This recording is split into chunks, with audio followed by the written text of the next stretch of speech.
Bitcoin Street breaks $100K, strategic reserves, Saylor's prediction, and the global shift to digital power. Welcome back to the Bitcoin Street Journal podcast. I'm your host, Anna, and if you're tuning in today, buckle up. This isn't just an episode, it's a digital thunderclap. We're covering Bitcoin's historic push above our $100,000, a flurry of state-level crypto laws lighting up the American map, institutional adoption going nuclear, and Michael Saylor taking us on a 2045 vision quest.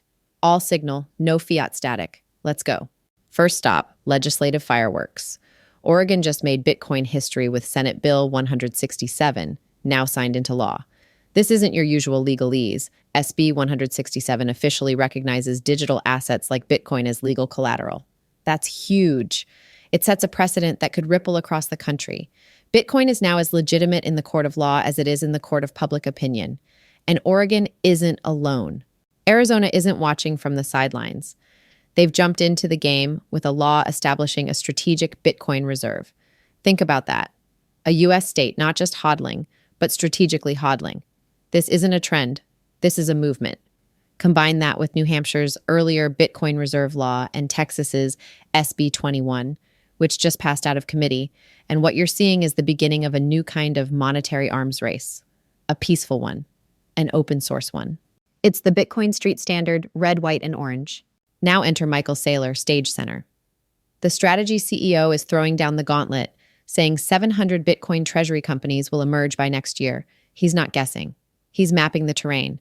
Saylor believes these corporate hodlers are becoming exponentially more powerful, turning Bitcoin from an asset into a competitive advantage.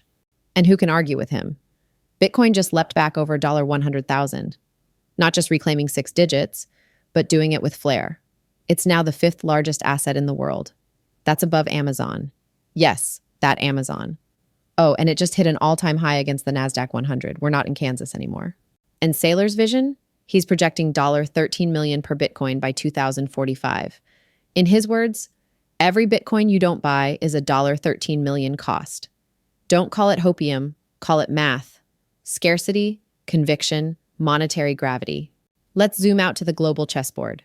In the UAE Emirat, the state-owned oil and gas colossus now accepts Bitcoin and crypto at their gas stations. That's right, Bitcoin isn't just a store of value, it's fuel for your car, literal petro-Bitcoin. And over in Japan, Metaplanet is issuing another $21.25 million in 0% bonds to buy even more BTC. They're already loaded with a 1 billion yen Bitcoin balance. They're not slowing down, they're doubling down. Now let's talk ETFs. It's like a black hole of demand. ARK21 shares pulled in 567 BTC in a single day.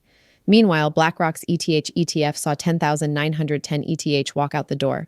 The contrast is stark. One narrative is gaining strength, the other is leaking momentum. And the Bitcoin network? It's holding strong. A massive support level has emerged at $94,719, where nearly 200,000 BTC were stacked. Resistance? $101,673. We're bumping the ceiling. Bulls are warming up for liftoff. Whale alert. Over 3.3 million Link were pulled from exchanges in a day. Tether's USDT supply now sits above $150 billion, split almost evenly between Tron and Ethereum. The liquidity flood is here. Meanwhile, Coinbase is making moves, confirming a $2.9 billion acquisition of Deribit, the crypto options juggernaut. This isn't a footnote. This is Coinbase going full tilt into institutional futures. Bitcoin Street is now Bitcoin Circuit. On the macro stage, the US is slashing tariffs on UK auto and steel exports. That's fuel for risk assets. Trump teased a massive trade deal. Bitcoin spiked above $104,000. We're in geopolitical alignment, and Bitcoin is at the center. Ethereum's reclaiming its rhythm too, back over $2,000. And while memecoins dance and Dogecoin dreams, Bitcoin remains the gravity well, the OG, the center of mass. In 24 hours, crypto market cap added $235 billion. That's not a typo. That's real capital. Shorts got liquidated to the tune of $500 million. Over 344,000 new Bitcoin wallets spun up in a single surge. Retail is back. FOMO has re-entered the chat. Let's talk sovereignty. Tether just gave $100,000 to BTC Pay server for the second year in a row. Why? Because open source matters, because sovereign payments matter, because holding your own keys matters. And now a quick shout out to the heartbeat of the movement, to the Bitcoin maximalists holding the line on Nostra, to the entrepreneurs building with lightning rails, to the plebs zapping their value one sat at a time, to the V4V diehards, to the sovereign stackers, to those who remember the mission. Smash that like, subscribe, share, zap, support this podcast on YouTube or rss.com. Not because we ask, but because we build it together. This is Anna for the Bitcoin Street Journal podcast, where Bitcoin Street isn't just a headline. It's the new capital of economic reality.